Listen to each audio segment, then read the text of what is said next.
నన్ను వేదిక మీదకి పిలుస్తూ సినీ దర్శకుడు బాబ్జీ అని సంబోధించారు.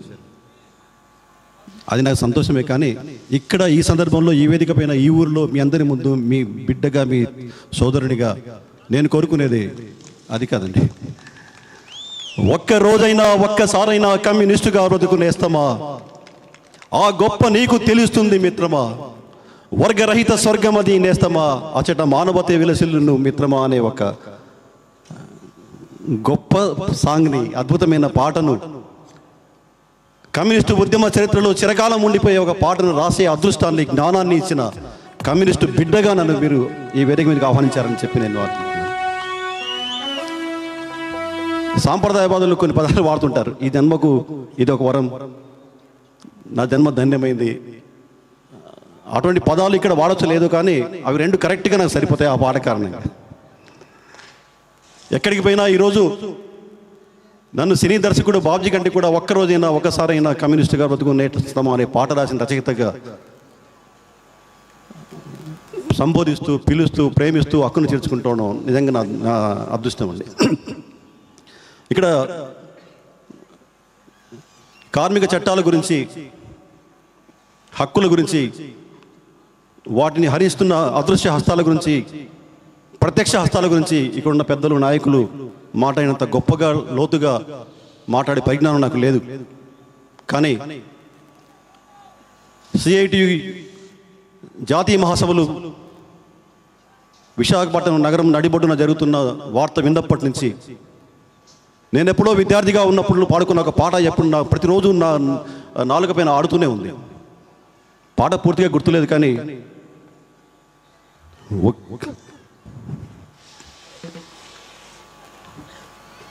కార్మికులం శ్రామికులం తరతరాల దోపిడిలో నలిగిన కూలీలం.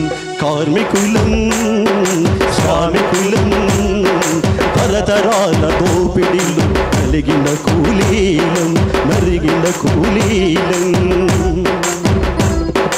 గాలి నీరు భూమంతా మీ సొంతమా, అరే గాలి నీరు భూమంతా మీ సొంతమా, అరే కానుకెద్దు లాంటి బ్రతుకు మా కంకితమా, కానుకెద్దు లాంటి బ్రతుకు మా కంకితమా.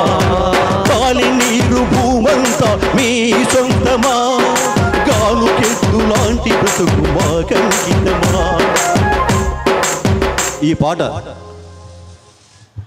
ఎందుకు పాడానంటే, నేను విద్యార్థిగా ఉన్నప్పుడు, విద్యార్థి ఉద్యమాల్లో ఉధృతంగా తిరుగుతున్నప్పుడు, ఇదే వైజాగ్ మహానగరంలో ప్రజా నాట్య మండలి నిర్వహించిన పాటల శిక్షణా శిబిరంలో మొట్టమొదటిసారిగా ఈ పాట నేను నేర్చుకున్నాను.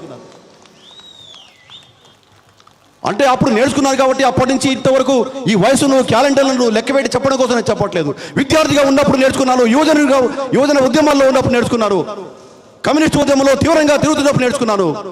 ప్రజా కళాకారునిగా ఒంటి మీద, భుజం మీద గొంగలేసుకొని, కాలికి గజ్జ కట్టుకొని, చేతిలో డప్పు పడుకొని పాడుతున్నప్పుడు కూడా ఇదే పాటను పాడుకున్నాడు. ఇక్కడి నుంచి సినిమా పైన ఉన్న ప్రేమతో, అభిమానంతో సినీ పరిశ్రమలకు వెళ్ళిన తర్వాత సినిమా కళాకారులు కూడా అప్పుడు పాడుకున్నాను, ఇప్పుడు పాడుకున్నాను, ఇప్పటికీ ఈ రోజు ఇక్కడ కూడా పాడుకుంటున్నాను. అంటే దీని అర్థం ఏంటి? ఆ రోజు ఉన్న సమస్యలు ఇంకా అలాగే ఉన్నాయని కదా అర్థం.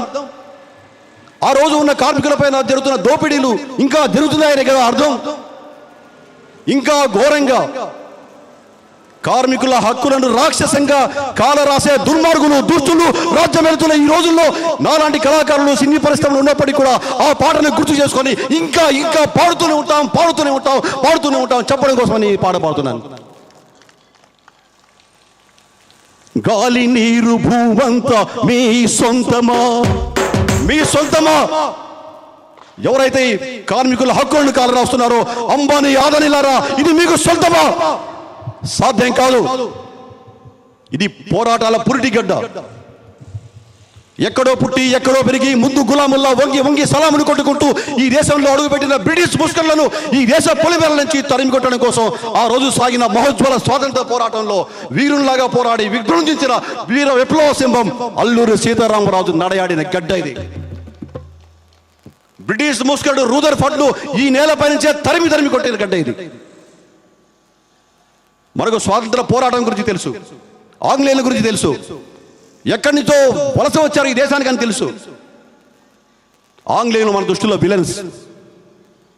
మన గాంధీ, మన భగత్ సింగ్, మన రాజగురు, మన సుఖదేవ్, మన కర్తార్ సింగ్, వీళ్ళు మన హీరోలు. అల్లూరి సీతారామరాజు, వీళ్ళు మన హీరోలు.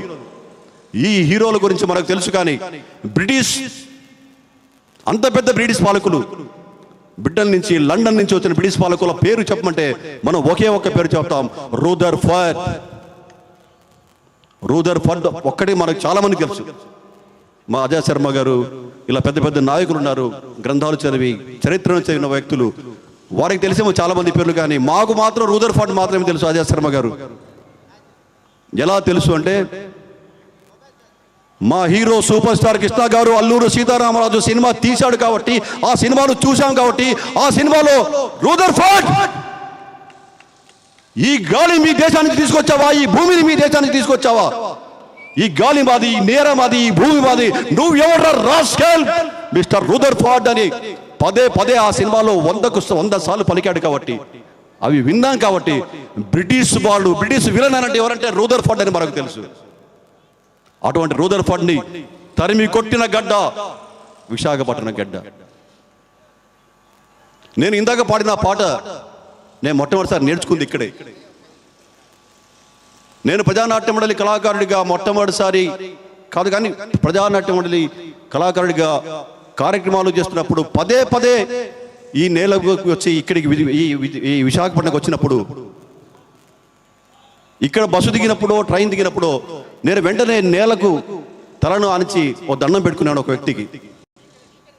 ఆ వ్యక్తి పేరు కూడా అల్లూరి సీతారామరాజే. నాకెందుకో చిన్నప్పటి నుంచి అల్లూరి సీతారామరాజు అన్న, భగత్ సింగ్ అన్న ఆ పేరు వింటే, ఆ పదం, ఆ అక్షరాలను చూస్తే ఒళ్ళు పులకరించిపోతుంటుంది. అవి విప్లవ భావాలు. అవి రావడానికి కారణం నా తల్లి ఎర్ర జెండా, ఎర్ర జెండా బిడ్డగా నేను ఈరోజు మీ ముందుకు మళ్ళీ చెప్తున్నాను. నేను సినిమా దర్శకుడిగా రాలేదు. ఈ ఇంట్లో నుంచి బతుకు తెరువు కోసం సినీ పరిశ్రమలోకి వెళ్ళిన వ్యక్తిని ఈరోజు నా తల్లి ఇంట్లో, నా కుటుంబంలో పండగ తిరుగుతుంటే ఈ తల్లి బిడ్డగా నేను రాకుండా ఎలా ఉంటానండి? వాళ్ళు పులకరిస్తూ నా సోదరుల మధ్య, నా సోదరుని మధ్య, నా ఇంట్లో, నా కుటుంబంలో మా ఎర్రపు తల్లి, ఎర్ర తల్లి, ఎర్ర జెండా తల్లి దగ్గర ఉన్నాను అనే ఆనందంతో ఉన్నాను నేను ఇక్కడ. మిత్రులారా,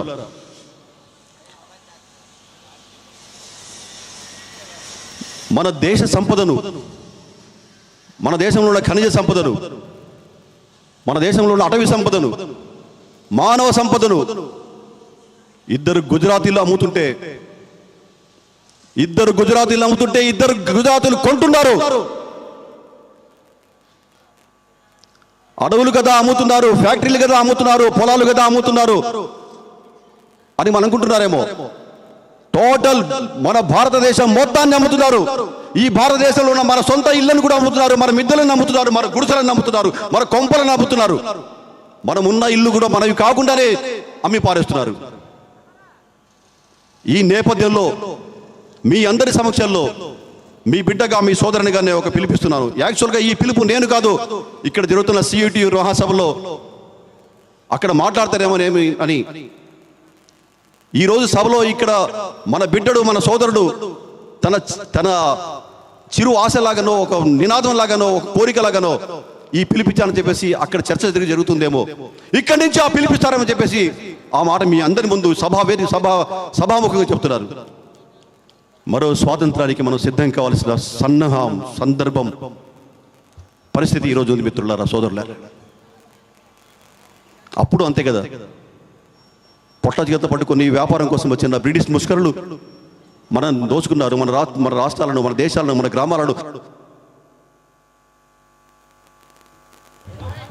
హలో అలా వాళ్ళు వచ్చినప్పుడు మౌనంగా చూస్తున్నాం. వ్యాపారస్తులు కదా వస్తున్నారు, అమ్ముకుంటారు, పోతారులే అనుకున్నాం. వ్యాపారస్తులు కదా ఏదో చిన్న చిన్న షాపులు పెట్టుకుంటారు అనుకున్నాం. క్రమంగా మన దేశాన్ని ఆక్రమించుకున్నారు. 200 సంవత్సరాల పాటు మన దేశాన్ని పరిపాలించారు. మనల్ని బానిసలుగా బతకమన్నారు. వారిని మన దేశానికి తరిమి కొట్టడం కోసం ఎంతమంది వీరులను మనం ఉరికోయలకు ఎక్కించాం. భగత్ సింగ్, రాజగురు, సుఖదేవ్ లాంటి మన సోదరులు ఎంతమంది చిరు ప్రాయంలో చిరునవ్వుతో ఉరికోయను ముద్దాడుతూ ఇంక్విలాబ్ జిందాబాద్ అంటూ నిలదీస్తూ నేల కొరిగిపోయారు. మళ్ళీ మనలోంచి భగత్ సింగ్లు రావాలా, రాజగురు రావాలా, సుఖదేవులు రావాలా? మళ్ళీ మనం ఆ తుపాకీ కూడా ఆ బ్రిటిష్ ముస్కర్ల మాదిరిగా ఇప్పుడు వస్తున్న ఈ ఆదాని అంబానీ లాంటి బ్రిటిష్ ముస్కర్ల వారసుల తుపాకులకు తూటాలకు మళ్ళీ మన గుండెలను మనం ఎదురొద్దాలా? మన ప్రాణాలను అర్పించుకోవాలా? తప్పేలా లేదు చూస్తుంటే. తప్పనిసరిగా మరొకసారి మన దేశం బానిసత్వంలోకి వెళుతుందేమో అనిపిస్తుంది. వెళ్తుంది. ఆల్రెడీ ఆ ప్రస్థానం ప్రారంభమైంది. దయచేసి మీరు లోతుగా గమనిస్తే, లోతుగా అధ్యయనం చేస్తే, ఇటువంటి మహాసభలకు వచ్చి ఇక్కడ నాయకులు చెప్తున్న మాటలు వింటుంటే ఇది కేవలం సిపిఎం పార్టీ కోసమో, సిఐటియు కోసమో పార్టీ ప్రచారం లాగానే కాదు, ఒక బాధతో జరుపుకుంటున్న మహాసభలు ఇవి. దేశ పరిస్థితి గురించి బాధపడుతూ జరుపుతున్న సభలు ఇవి. సిఐటియు జాతీయ మహాసభల పేరిట అక్కడ జరుగుతున్న చర్చలు. ఏమైపోతుంది ఈ దేశం, ఏమైపోతుంది మన వారసత్వం, ఏమైపోతుంది మన భారతీయుల భవిష్యత్తు అని చెప్పేసి, మన కార్మికుల భవిష్యత్తు అని చెప్పేసి, మన విద్యార్థి లోకం భవిష్యత్తు, మన పసి పిల్లల భవిష్యత్తు ఏమైపోతుందని చెప్పేసి బాధపడడానికి సభలు జరుపుకుంటున్నారు. మరో స్వాతంత్ర పోరాటం కోసం. నిజంగా నేను ఈరోజు ఏదో ఆవేశంగా చెప్తున్నాను కాదు, భారత్ చెప్తున్నాను, భయంతో చెప్తున్నాను. తప్పనిసరిగా మరొక స్వాతంత్ర పోరాటం మనం చేయాల్సి వస్తుందేమో, దానికి సన్నాహంగా సిద్ధంగా ఉండాల్సి వస్తుందేమో అని చెప్పేసి నేను కోరుకుంటున్నాను. నేనైతే రెడీగా ఉన్నాను. భగత్ సింగ్ లాగా ఉరికోయకు వెళ్ళడానికే సరే నేను రెడీగా ఉన్నాను. మీరు రెడీగా ఉంటారని అనుకుంటాను. ఉన్నారు కాబట్టి, మీలో ఆ భావాలు ఉన్నారు కాబట్టి ఈరోజు ఇక్కడ వచ్చారని చెప్పేసి నేను భావిస్తున్నాను. ఆజాద్ శర్మ గారికి నేను ఒక విన్నపం చేస్తున్నాను. ఇక్కడున్న పార్టీ అభిమానులుగా, ఉద్యమ అభిమానులుగా, వామపక్ష అభిమానులుగా మేమందరం ఇక్కడ ఈ వేదిక వరకే మాట్లాడగలుగుతున్నాం. మీరు అక్కడ జరుగుతున్న సిఐటి జాతీయ మహాసభలో మీరు మాట్లాడబోతున్నారు. అక్కడి నుంచి ఈ మహాసభల గురించి ఏదో మన పార్టీ కార్యక్రమంలో భాగంగా, మన ఉద్యమ ప్రస్థానంలో భాగంగా ఈరోజు జాతీయ మహాసభలు జరుపుకుంటామని మనం అనుకుంటున్నాం. కానీ ఎవరైతే ఆ నల్ల దొంగలు ఉన్నారో, ఎవరైతే మన విశాఖ ఉక్కును దోచుకోవడం కోసం కాసుకొని ఉన్నారో వాళ్ళంతా భయపడుతున్నారు. ఆజాద్ శర్మ గారు, ఇదొక సింబాలిక్స్. నేను ఒక సినిమా దర్శకుడిగా చెప్తున్నాను. ఏదన్నా మనం సినిమా కథ రాసుకున్నప్పుడు, సినిమా తీస్తున్నప్పుడు, సినిమా సన్నివేశాల చిత్రీకరణ జరుపుతున్నప్పుడు క్లైమాక్స్కు ముందు లేదా ఇంటర్వ్యూలకు ముందు ఒక సింబాలిక్ షాట్ను చూపిస్తాం. కొన్ని సినిమాలలో హీరో ఇంట్రడక్షన్లోనే ఒక సింబాలిక్ షాట్ చూపిస్తాం. ఎప్పుడైతే సింబాలిక్ షాట్ వస్తుందో, ఎప్పుడైతే సింబాలిక్గా ఒక పాట వస్తుందో, ఎప్పుడైతే సింబాలిక్ షాట్ లాగా ఆ సినిమాలో ఉన్న ప్రధాన పాత్రలు లేదా హీరో లేదా బాధితులు ఒక ఇంటర్వెల్ బ్యాంకు చూపిస్తారో, ఇంటర్వెల్ తర్వాత నుంచి పోరాటం ప్రారంభమవుతుంది. ఆ సినిమాలో ఏదైతే సమస్య చూపిస్తామో ఆ సమస్య పరిష్కారం కోసం ఇంటర్వెల్ తర్వాత నుంచి సినిమా ముగిసే వరకు ఆ ప్రస్తావన కొనసాగుతుంది. నేను అదే అనుకుంటున్నాను. ఈరోజు విశాఖపట్నం గడ్డ మీద జరుగుతున్న ఈ మహాసభలు, సిఐటియు జాతీయ మహాసభలు, మా సినిమా భాషలో చెప్పాలంటే ఒక సింబాలిక్ షాట్ లాగా నేను భావిస్తున్నాను. విశాఖ ఉక్కు ఆంధ్రుల హక్కని మేము చిన్నపిల్లలు పాడుకున్నాం. విశాఖ ఉక్కు ఆంధ్రుల హక్కని పోరాడి నినదించిందెవరు అని నేను 7th క్లాస్లోనో 8th క్లాస్లోనో పాడుకున్నా. అటువంటి విశాఖ ఉక్కును కాపాడుకోవడం కోసం మరొక్కసారి మరో స్వాతంత్ర పోరాటానికి ఈ సభలు పిలుపు ఇవ్వాలని చెప్పేసి సిఐటియు అభిమానిగా, ఒక వామపక్ష ఉద్యమ అభిమానిగా నేను కోరుతున్నాను. ఈ ప్రతిపాదనను సినిమా పరిశ్రమలో ఉన్న మన బిడ్డ, ప్రజానాట్య మండలి బిడ్డ, వామపక్షాల బిడ్డ వచ్చేసి ఒక విన్నపంలాగా ఈ సభా వేదిక మీద చెప్పారని చెప్పేసి ఆజాద్ శర్మ గారు, ఇక్కడ నాయకులు సిఐటి సభలో ఒక ప్రతిపాదనగా వినిపించాల్సిందిగా కోరుకుంటున్నారు. నిజంగా ఇక్కడి నుంచి మరో స్వాతంత్ర పోరాటానికి మీరు పిలిపిస్తే ఎక్కడెక్కడ ఉన్న మేమంతా, ఎక్కడెక్కడ ఉన్న వామపక్షవాదులు, ఎక్కడెక్కడ ఉన్న వామపక్షాల బిడ్డలు, ఎక్కడెక్కడ ఉన్న ఎర్ర జెండా బిడ్డలు ఆ స్వాతంత్ర పోరాటంలోకి రావడానికి సిద్ధంగా ఉన్నారని చెప్పండి. నేను కోరుకుంటున్నాను. ఇక్కడి నుంచి నేను ఈరోజు మీటింగ్ అయిపోగానే వెళ్ళిపోతున్నాను షూటింగ్ పని మీద. కానీ సభల ముగింపు రోజు సిఐటి మహాసభలు ఎటువంటి పిలిపిస్తాయంటే నేను కోరుకుంటుంది మరో స్వాతంత్రానికి పిలుపు ఇవ్వాలని చెప్పి నేను కోరుకుంటున్నాను. ఇంకపోతే రెండోది మిత్రులారా, సిఐటియు అనగానే అది కార్మికులకు సంబంధించిన సంస్థ. మేము కూడా కార్మికులమే. సినిమా పరిశ్రమలో ఉన్న నిర్మాతలు తప్ప నాలాంటి దర్శకులు, రచయితలు, పాటల రచయితలు, కెమెరామ్యాన్లు మేమంతా కార్మికులమే. మేమంతా సిఐటియులో భాగస్వామ్యమే, ఏఐటియుస్లో భాగస్వామ్యమే, కార్మిక సంఘాల్లో భాగస్వామ్యమే. ఇక్కడ చదువుకొని ఈ రాష్ట్రంలోనో దేశంలోనో ఎక్కడెక్కడో పల్లెటూళ్ళలో గ్రామాలలో పట్టణాలలో ఉండి చదువుకొని విద్యాభ్యాసం చేసుకొని విద్యాబుద్ధులు నేర్చుకొని పొట్ల చేతు పట్టుకొని రకరకాల సంస్థలలో రకరకాల ప్రాంతాలలో మేము జీవిస్తున్నాం.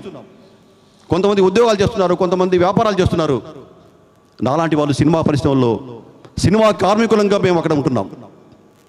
జనగణమంతా జయ జయ పలికే సినిమా, జనగణమంతా జయ జయ పలికే సినిమా, జయ జయ ధ్వనులతో ఎదలను మీటే సినిమా, జగతి సిగలోన జాబిలమ్మ మన సినిమా, ప్రగతి వీణయ్యై పల్లవించెను సినిమా, తరల తరల సౌహార్ద యవనికల వెలిగే సూర్యకిరణం, తరల తరల సౌహార్ద యవనికల వెలిగే సూర్యకిరణం, లలిత లలిత నవ పవన వీచికల కదిలే కలల గమనం, పంచేంద్రియానం సినిమా, ప్రపంచ జ్ఞానం సినిమా, వసంత సమీరం సినిమా, తుషార బిందువు సినిమా.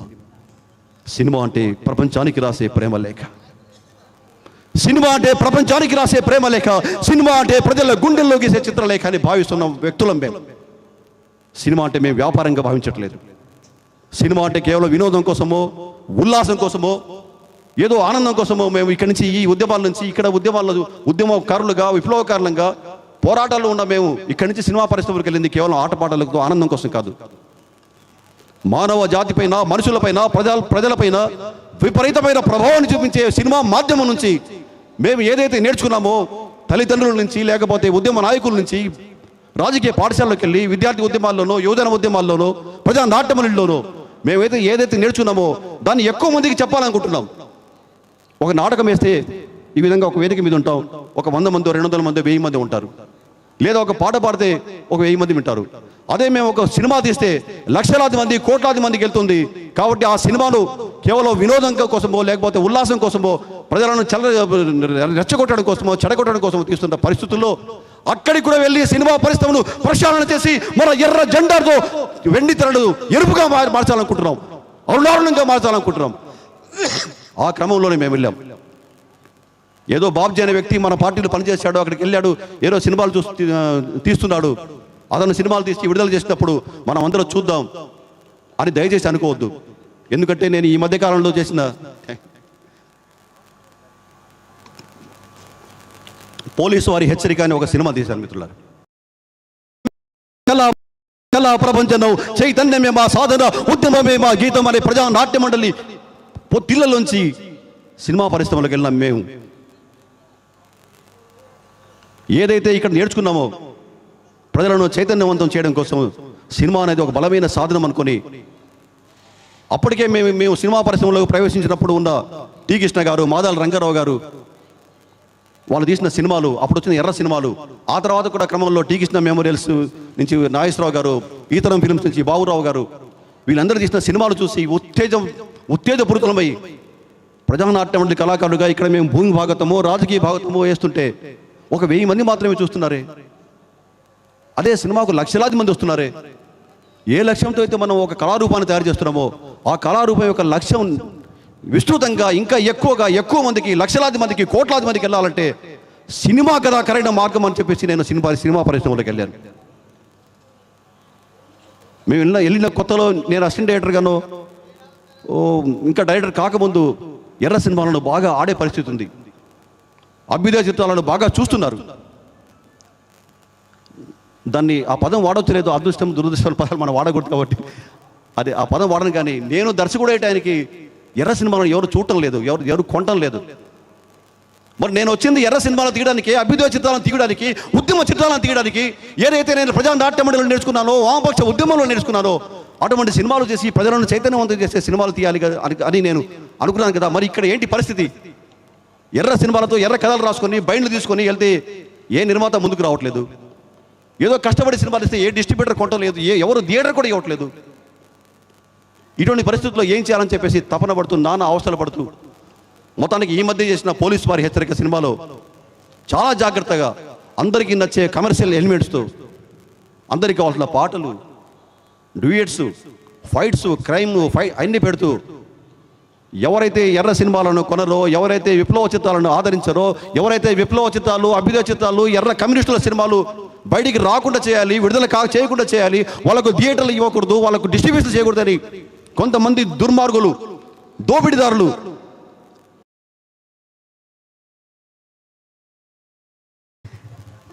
Professor KS Chalam